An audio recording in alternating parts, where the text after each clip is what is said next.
Bonsoir. J'ai eu une longue journée et ce soir, je voudrais dire que je ne peux pas parler à ceux à qui on ne peut rien dire. Je voudrais parler aux autres. Ce que je veux dire par là, c'est qu'au début de cette longue journée, j'y ai pensé ce matin en allant au travail, il y avait une très jolie lumière. Le ciel était presque bleu, ça change des derniers jours. Et puis il y avait des nuages comme ça, un peu roses, un peu violets. C'était vraiment très beau. Il y avait beaucoup de cris d'enfants dans les rues parce que c'était à peu près l'heure de l'entrée à l'école. Et j'ai pas pu m'empêcher d'y penser à ces jeunes gens, à ces jeunes filles qui se sont ôtées la vie dans un contexte de harcèlement. Plusieurs personnes m'ont dit, mais est-ce que tu penses qu'on pourrait réagir, qu'on pourrait dire quelque chose? Est-ce que tu vas en dire quelque chose? C'est très dur de dire quelque chose à ces personnes-là, c'est très dur de dire quelque chose à leurs proches. Moi, je pense que face à tant de douleur, à tant de souffrance, on se tait, on apporte son silence, son soutien, son recueillement, sa compassion, s'ils en veulent. Et donc, c'est pas à eux que je m'adresse, parce que à eux, je peux pas parler. Par contre, je voudrais parler aux autres. Je voudrais parler à ceux, non pas pour qui, hélas, on ne peut plus rien, mais ceux qui veulent comprendre ce qu'on peut encore faire. Non pas ceux auprès de qui j'aurais envie de rester silencieux, mais ceux qui veulent donner du sens. Pas juste comprendre ce qui se passe, mais aussi ce qu'on pourrait faire. C'est à eux que je voudrais parler. Qu'est-ce qu'on peut faire? Qu'est-ce qu'on peut faire pour mieux aider ces enfants? Et qu'est-ce qu'on peut arrêter de faire si on veut espérer qu'il y ait moins de drames comme ça à l'avenir?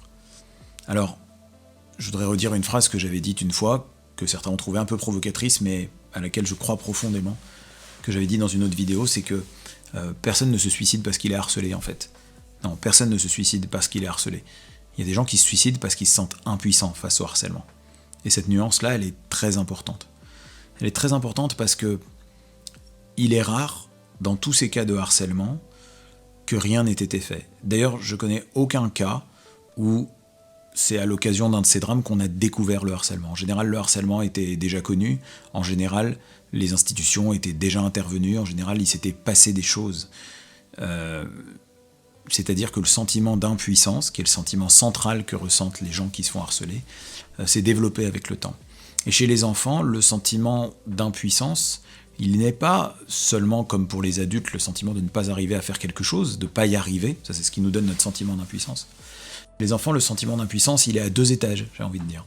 Ils sont impuissants de ne pas arriver à faire quelque chose, et ils se sentent impuissants quand les adultes non plus n'y sont pas arrivés. Et il est frappant de constater que ces drames surviennent malgré la mise en place de programmes institutionnels. C'est quand même quelque chose d'assez frappant. Parce qu'il me semble que beaucoup de méthodes qu'on utilise, aussi bien intentionnées soient-elles, aussi bien appliquées soient-elles, souffrent de ce qu'on pourrait appeler une tâche aveugle. Alors c'est quoi une tâche aveugle? Vous savez, c'est une expression qui vient de la médecine. Vous savez qu'au fond de nos rétines, on a les capteurs de lumière, de couleur, de forme, et il y a une zone de la rétine où il n'y en a pas, en fait. Il y a un endroit où on ne perçoit pas l'image. Alors notre cerveau reconstitue l'ensemble de l'image, vous n'avez pas l'impression d'avoir un trou dans votre champ visuel, mais pourtant il y a un endroit où vous ne percevez pas. Et souvent on va utiliser cette idée de tâche aveugle pour parler de quelque chose qu'on ne voit pas, quelque chose dont on ne s'aperçoit pas qu'on ne le voit pas. Et je pense que les bonnes intentions de nombreuses méthodes empêchent de voir un aspect qu'on ne voit pas. Toutes ces méthodes qui visent à protéger l'enfant, toutes ces méthodes qui visent à faire changer le harceleur, l'agresseur, elles ont une tâche aveugle qui est la victime. Cette victime à qui on n'apprend jamais ce qu'elle peut faire pour se sortir de ça. Vouloir changer l'agresseur, créer une communauté d'adultes protectrices, c'est tout à fait louable. Mais ça met l'enfant dans l'attente d'un pur secours extérieur qui pourrait survenir. Et quand il ne survient pas, c'est là où on renforce ce sentiment d'impuissance. Et l'impuissance, c'est vraiment le sentiment le plus dangereux, et il est dangereux de la confirmer. Et on la confirme quand on dit quelque part à l'enfant que seul l'adulte peut résoudre son problème. Si à un enfant, la réponse qu'on a à lui donner, c'est « nous allons résoudre le problème à ta place », derrière des aspects rassurants, ce message est en train de dire effectivement, tu es bien impuissant par rapport à la situation qu'il t'arrive, puisqu'il va falloir que je puisse la résoudre à ta place. Et ce message-là est très problématique. Alors attention, c'est pas parce que je dis que l'enfant n'est pas impuissant à contribuer à résoudre son problème, c'est pas parce que je dis qu'il peut y faire quelque chose que pour autant ça veut dire qu'il y est pour quelque chose. Absolument pas. Non, je crois qu'il ne faut pas confondre être innocent et être impuissant. Un enfant à qui il arrive ça est 100% innocent. On est 100% innocent de l'agression. Mais il y a des agressions dans lesquelles on est innocent et impuissant. C'est vrai, si quelqu'un est plus fort que moi et qui me frappe physiquement, je ne vais pas pouvoir m'en sortir. Je serai innocent et je serai impuissant. Par contre, dans une attaque verbale et dans une attaque relationnelle, oui, on est innocent, mais en fait, on n'est pas impuissant.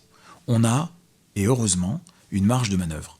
L'exemple que je prends souvent, c'est de dire, si finalement vous prenez une pierre et vous me jetez une pierre sur le crâne et que ça ouvre ma peau et que je saigne, je pourrais dire que 100% de ma blessure vient du contact entre la pierre que vous m'avez lancée et la peau de mon crâne. Par contre, si vous m'insultez, si vous m'humiliez, si vous dites du mal de moi, eh bien, certes, il y a eu cet acte qui a été commis, de m'insulter, mais une partie au moins de ma souffrance provient de la manière dont j'ai traité cette information et la manière dont j'en ai souffert. Et donc si ça vient d'une manière de traiter l'information, ça veut dire qu'on peut le changer. Si ça vient d'une manière d'entrer en relation, ça veut dire qu'on peut le changer. Et heureusement, parce que tous les jours au quotidien, les thérapeutes comme moi, on soigne des gens qui ont besoin de sortir d'une relation difficile. Tous les jours au quotidien, on soigne des gens qui ont besoin de compétences pour prendre les choses de la vie d'une autre manière, plus agréable et plus vivable.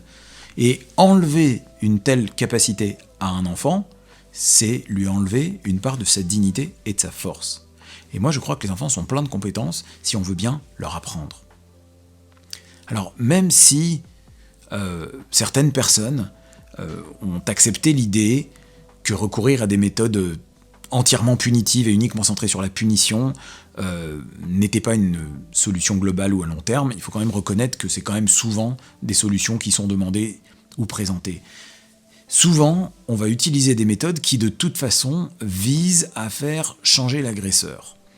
Et les méthodes qui sont centrées sur l'agresseur, qui sont centrées sur le harceleur, elles échouent souvent. Alors, il y en a plein, des méthodes qui visent à faire changer l'agresseur. On a évidemment les méthodes basées sur les sanctions. C'est-à-dire qu'on va faire une sanction pour essayer que l'agresseur ne recommence pas et qu'il soit dissuadé de le faire.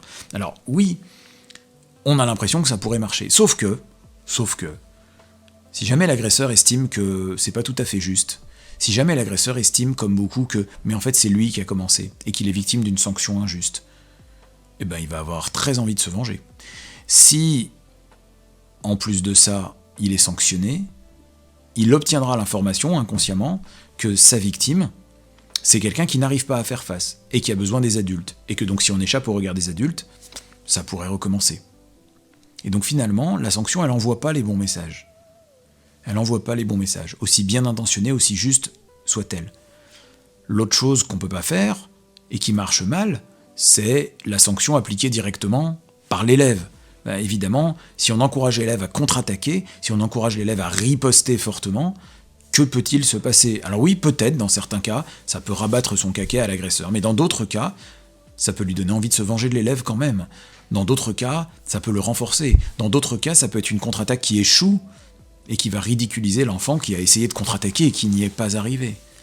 Et puis il y a les méthodes non punitives, non sanctionnelles, qui sont centrées sur l'agresseur et qui visent à le faire changer. Alors oui, on a entendu parler de la méthode de la préoccupation partagée, on a entendu parler d'une méthode dans un des deux drames qui est arrivé, c'est pas tout à fait décrit dans les articles que j'ai pu lire, mais on sent bien que c'est la méthode no bully, donc c'est-à-dire cette méthode où on va convoquer plusieurs personnes pour parler du harcèlement et de ce qu'on pourrait faire. Entre autres personnes, il y a l'agresseur, mais il ne sait pas qu'il est convoqué en tant qu'agresseur, tout le monde est convoqué au même titre, et on va le faire participer à ce mouvement global plus positif. On va profiter de la bonne image qu'il pourrait se donner. Bon, bien entendu, ça marche pas très bien parce que entre avoir une bonne image auprès des adultes et avoir un énorme gain social dans la cour en tant que leader de la bande dominante, le choix est vite fait. En vérité, le truc, c'est qu'on ne peut pas faire changer l'agresseur en forçant son empathie, parce que ça aussi, ça a été beaucoup discuté, qu'il fallait augmenter l'empathie. Mais en fait, on ne peut pas forcer l'empathie. On ne peut pas contraindre à la gentillesse. Si on se focalise sur l'agresseur, on oublie que le harcèlement, c'est une interaction. Et cette interaction, elle perdure parce qu'elle recommence sur la même modalité. Elle apporte une sorte de récompense sociale à l'agresseur, donc soit par rapport à la réaction de la victime, qui est un effet réussi de ce qu'il voulait faire, en essayant de l'atteindre, soit sous forme de gain social.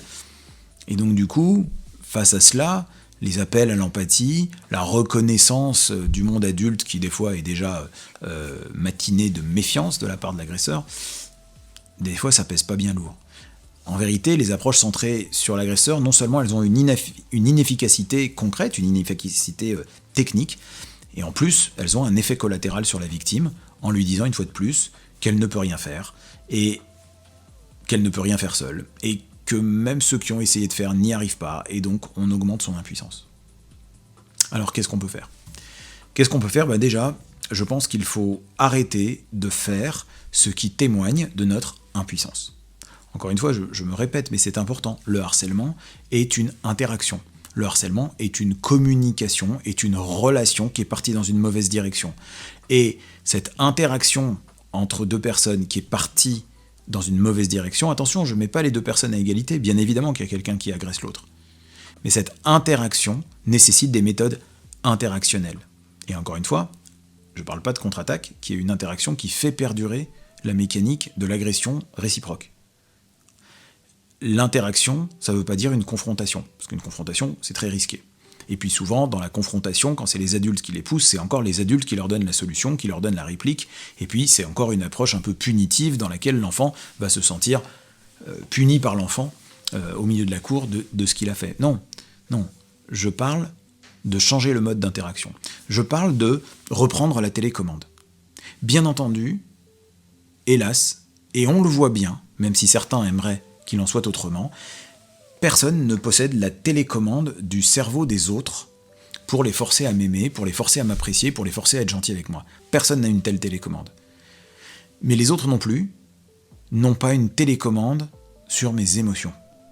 J'ai une marge de manœuvre sur mes émotions. Et donc ce qu'il faut changer radicalement, c'est développer l'autonomie. Et attention, là encore une nuance. L'innocence n'est pas l'impuissance, je l'ai dit tout à l'heure. L'autonomie, c'est pas du tout la solitude. Au contraire. Quand on dit qu'il faut aider les enfants et que les interventions qui cherchent à sanctionner ou à faire changer l'agresseur sont inefficaces, est-ce que ça veut dire que puisque les interventions où on cherche à sanctionner, à faire changer l'agresseur sont inefficaces, est-ce que ça veut dire qu'il faut laisser l'enfant seul ? Ben, pas du tout. Au contraire. C'est quand on fait ces interventions, qui renforcent son impuissance qu'on le laisse seul. C'est quand on agit à sa place qu'on le laisse seul. Quand on agit à sa place et qu'on appuie sur son impuissance, on le laisse seul. C'est ça le paradoxe. Plus on agit à sa place, plus on le laisse seul. L'objectif, c'est de ne pas le laisser seul. L'objectif, c'est de l'accompagner pour qu'il puisse faire. Parce que c'est ça l'éducation. L'éducation, c'est aider quelqu'un à acquérir quelque chose pour qu'il puisse le faire seul. Et même la thérapie. La thérapie, c'est aider quelqu'un dans une interaction pour qu'après il puisse se débrouiller par lui-même. L'adulte doit être un entraîneur, pas un justicier. L'adulte ne doit pas mener la bataille à la place de l'enfant, mais il doit équiper l'enfant pour qu'il sache faire et pour qu'il sache désamorcer l'agressivité. La résilience, c'est-à-dire d'apprendre à faire face aux perturbations émotionnelles, apprendre à gérer l'agressivité, c'est une compétence qu'on lui apprend parce que ça peut s'apprendre. Et c'est une compétence qu'on lui apprend pour la vie parce que ça peut se reproduire. Alors, j'ai un message de tristesse, évidemment, comme je l'ai dit, à ceux à qui on ne dit rien, mais encore une fois, en attendant, je parle aux autres. Je voudrais qu'il y ait un message d'espoir.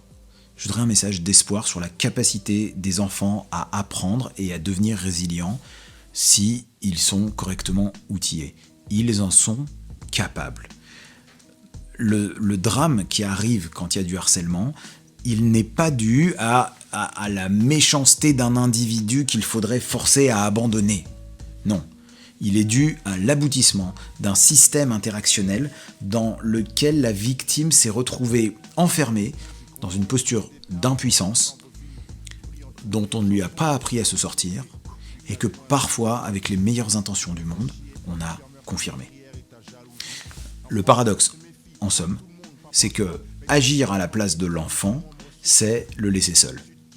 Et l'accompagner vers l'autonomie, c'est être véritablement présent. Alors, c'est possible. Voilà, c'est possible. De ne pas laisser les enfants seuls. Et c'est pour ça que je m'adresse aux autres. Pour pas laisser les enfants seuls. Ma tristesse n'a d'égal que le coup de gueule muet de l'enfant seul, que nul ne calcule. T'es l'enfant seul, je sais que c'est toi. Viens du débat fond, des quartiers neufs. Bref, au fond tous la même souffrance. T'es l'enfant seul, je sais que c'est toi. Viens du débat fond, des quartiers neufs. Bref, au fond tous la même souffrance. T'es l'enfant seul, je sais que c'est toi. Viens du débat fond, des quartiers neufs. Bref, au fond tous la même souffrance. T'es l'enfant seul, je suis sûr que c'est toi.